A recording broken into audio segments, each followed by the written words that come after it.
What's up, you guys? Welcome to the channel. It's Master Tech, and I finally got to reviewing one of the games I finished on Twitch. Yeah, this is Devil May Cry 2001 HD on the PS4. It's a really cool title, starring Dante, of course, the devil, I guess, half-son. Sparta is his father. He's supposed to be some type of good demon that fought for humanity, but it was a really cool game, and I've never played a Devil May Cry franchise game before, so yeah, this game was really weird. It had a bunch of cool bosses. Like, look at this one right here. They had a wolf statue that was in a wolf. It wasn't a wolf, it was like a lion, I guess. Kind of can't remember. Yeah, it was a lion statue, and the lion, once you broke it, this spiritual darkness came out and you had to defeat it. It was really hard. So after I struggled with that, we got through it, finally got onto the next part. And the first enemies in the game were marionettes. You know, if you've ever played any type of Castilian castle-based horror game, they use puppet masters and puppets a lot to start off the scares. This game started that way too. I mean, I don't expect anything less from anything like Capcom though, so it was pretty cool. They also implemented a menu full of descriptions that allowed you to see every character's weaknesses and attacks so that you could figure out how to defeat them in your own way with each weapon. It was a big help for someone who struggles, especially with boss battles.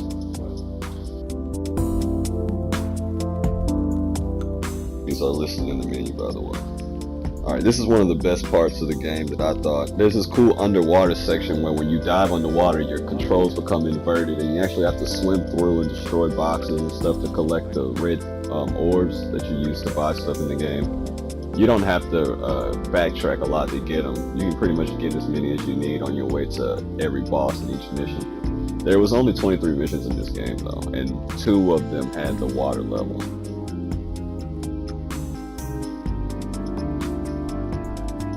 I'm gonna let myself in the clip explain this part.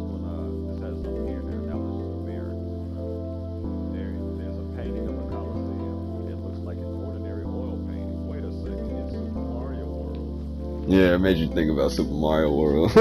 Made me think about Super Mario World anyway. They got 2 little mirrors on the wall that you can literally jump into. It was really cool. I thought that was a cool reference to 64 days. And this part really stomped me out, but there is a lot of different mysteries and traps you have to figure out on your way through the missions. It's not just a straightforward linear game. That's what made Devil May Cry 1 a good experience, even though it's almost...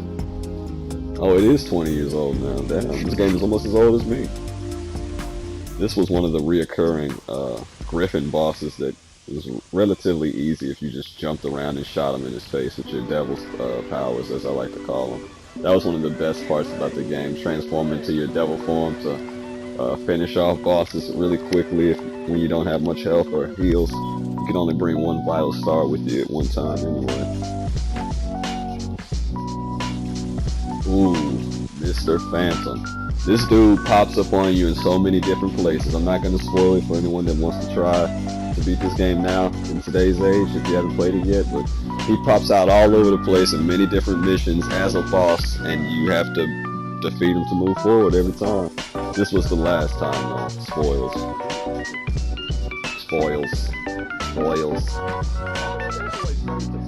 Look at this guy right here though. Crazy. That's Moon. This is the evil god, the one who was controlling all those bosses and enemies from the beginning.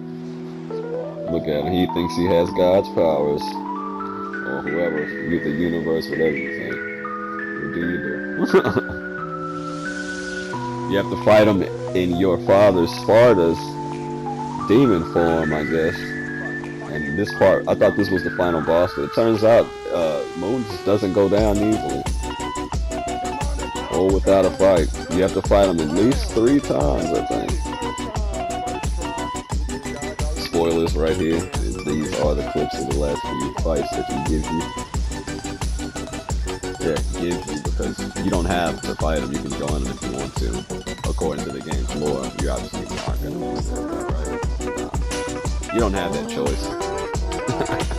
I lied. This was a really hard victory right there. So if you play this game on hard mode, that fight, you gotta stay on the platforms. This was a kind of lackluster ending right here when you charge up your bullets like you normally would, and just I went pew pew twice with the devil form energy, and it ended up saying, We have a winner. jackpot! And we won. That's the end of Mundus. But that's not all. Hold on. This guy right here, Nello Angelo, was the most interesting character in the game, for me anyway. He was almost a clone of Dante, almost in the sense that he fought the exact same way. He had projectiles, he swung a sword, he was extremely durable. But you beat him, and he comes back, and he comes back, and he comes back.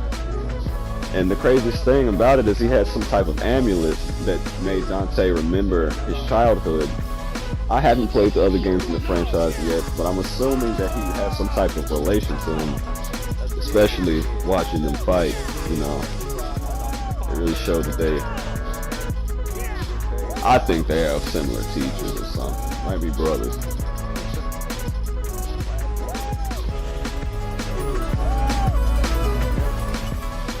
This is the part where you almost escape the island and you're done. But I think this game's probably about 6 to 8 hours, guys. It's definitely worth your time. Pretty cool 80s, 90s type story. Check it out. Oh, what the